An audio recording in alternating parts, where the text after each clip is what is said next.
Hello friends, నేను శిరీషాని. Welcome back to my channel. ఈరోజు మనం టొమాటో దోశ ఎలా చేయాలో చూద్దాం. ఇడ్లీ పిండి, దోశ పిండి లేకపోతే కొంచెం స్పెషల్గా ఇన్స్టెంట్గా ఈ టొమాటో దోశను చేసుకోవచ్చండి. ఈ దోశ చేయడానికి మనకి ఏమేమి పదార్థాలు కావాలంటే అరకప్పు బియ్యం పిండి, అరకప్పు బొంబాయి రవ్వ తీసుకోండి, పావు కప్పు గోధుమ పిండి, 3 కట్ చేసిన టొమాటోలు, కట్ చేసిన ఒక మీడియం సైజు ఉల్లిపాయను తీసుకోండి, 2 టేబుల్ స్పూన్లు కట్ చేసిన కొత్తిమీర, 1 ఇంచు అల్లం, 3 ఎండుమిరపకాయలు, సాల్ట్ మీ రుచి తగినంత తీసుకోండి. నేను 1 టీ స్పూన్ తీసుకున్నాను. 1 టీ స్పూన్ జీలకర్ర, 3-4 టేబుల్ స్పూన్ ఆయిల్ తీసుకోండి. ఫస్ట్ మనం ఒక బ్లెండర్ తీసుకొని టొమాటోలను వేసుకోవాలి.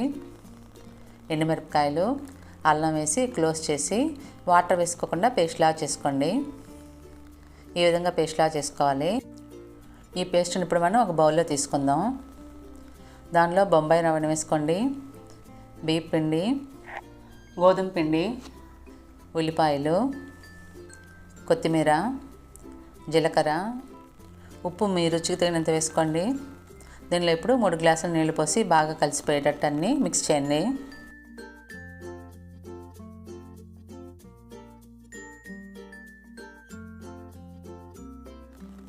ఈ విధంగా బాగా పలచగా కలుపుకోండి. ఇప్పుడు క్లోజ్ చేసి 15 నుంచి 20 నిమిషాలు పక్కన పెట్టేయాలి. 20 నిమిషాల తర్వాత ఓపెన్ చేసి ఒకసారి కలపండి. మీకు తిక్కుగా ఉంటే ఇంకొంచెం వాటర్ వేసుకొని కలుపుకోండి.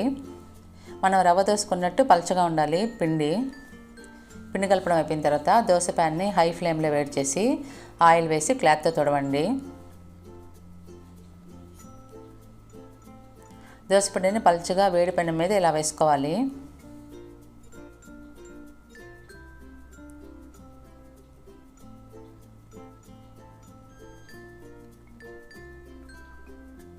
దానిపైన ఆయిల్ వేసుకుందాం.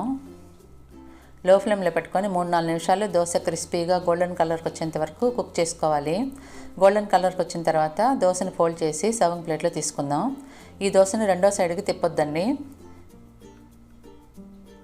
ఇలానే ఇంకొక దోశ కూడా పోసుకుందాం.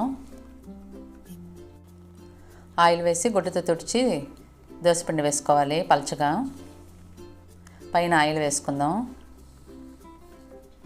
మనకి ఇప్పుడు రెండో దోశ కూడా రెడీ అయిందండి. కొబ్బరి చట్నీ, అల్లం చట్నీ, పల్లీల చట్నీ దేనితో అయినా వేడివేడిగా సర్వ్ చేసుకుంటే చాలా టేస్ట్గా ఉంటాయి ఈ దోశలు.